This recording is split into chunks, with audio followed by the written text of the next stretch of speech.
শোনেন, আপনি যে বিষয়টি বললেন যে আমাদের আশেপাশে সব হানাফি মসজিদ আছে, হানাফি মূলত দেওবন্দি। হানাফি, আসল হানাফি কোথাও নাই।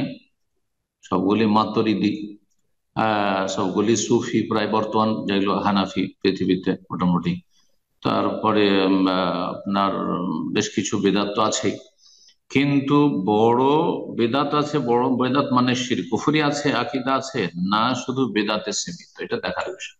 যদি দেওবন্দি হানাফি হয়, কওমি হানাফি, তবলিগি জামাতি ইখওয়ানি হানাফি, তাহলে এরা বিদাতি, কিন্তু এদের মধ্যে স্পষ্ট, হ্যাঁ, কুফর, মানে কুফর জাহের নেই।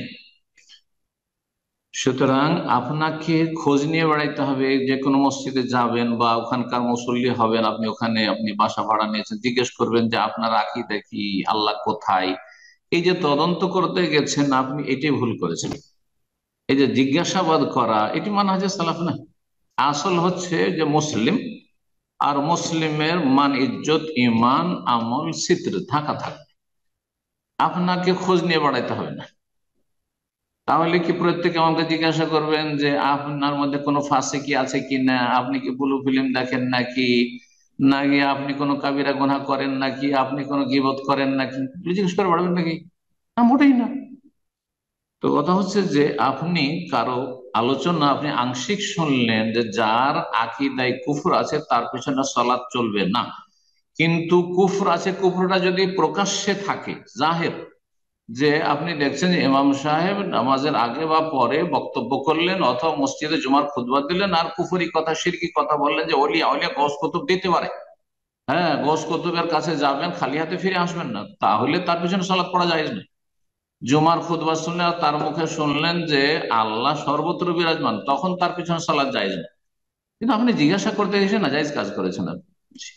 আর যদি কোনো বক্তা এভাবে বলে থাকে যে আপনি যেখানে যাবেন আপনি জিজ্ঞাসা করবেন, তদন্ত করবেন, তো এতে সে চরমপন্থী সে। আর যে ফলো করবে সেও চরমপন্থী। না, এটা নেই ইসলামে, জি। তো এই যে ভুলটা করার কারণে এখন হয়েছে কি, আর আপনি কারো পেছনে সালাত করতে পারছেন না, অথচ এদের যদি ইসলামের সহি আকীদা বা পরিপন্থী আকীদা থাকে, সেগুলি ভিতরে লুকায়িত আছে, বাহ্যিক আপনার সামনে স্পষ্ট ছিল না, লুকায়িত আছে। সুতরাং আপনার সলাৎ সেখানে ঠিক ছিল।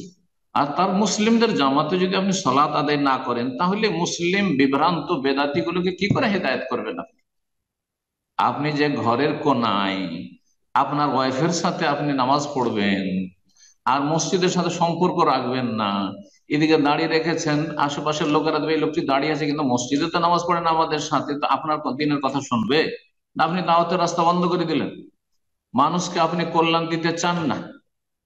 আল্লাহ বুঝার তৌফিক দান করুন। এই চরমপন্থার কারণে আপনি নিজে ক্ষতিগ্রস্ত, যে আপনি জামাত থেকে বঞ্চিত। আর জামাত থেকে বঞ্চিত একাকি যারা সালাত আদায় করবে নিয়মিত, তাদের ক্ষেত্রে নবী সাল্লাল্লাহু আলাইহি ওয়াসাল্লাম হাদিস শুনিয়ে দিচ্ছে আপনাদেরকে, আলাইকুম বিল জামাত, তোমরা জামাত সহকারে সালাত আদায় করো, ফাইন্নামা ইয়াকুলু যিবুল কাসিয়া। নেকড়ে বাঘ কিন্তু বকরির পালে হামলা করতে সাহস করে না, কারণ খুব ভীতু।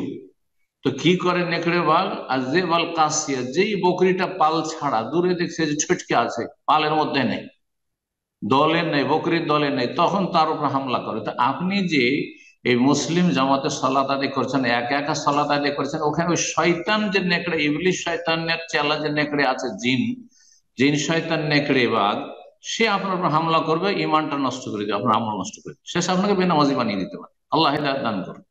তারপরে আপনি 27 গুণ 25 গুণ থেকে বঞ্চিত আপনি, এগুলো চিন্তা করছেন না আপনি, খামাকে চরমপন্থা অবলম্বন করার জন্য।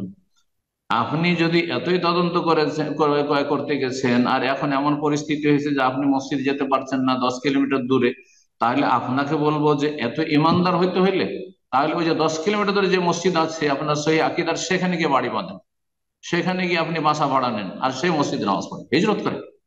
হিজরত করেন, হিজরতও করবেন না, জামাতেও পড়বেন না, আর বলবেন যে এরা তো বেদাতি, এদের পিছনে নামাজ হবে না, এটা ইসলাম নয়। আসলে ইসলাম নয়, ভুল বুঝেছেন ইসলামকে।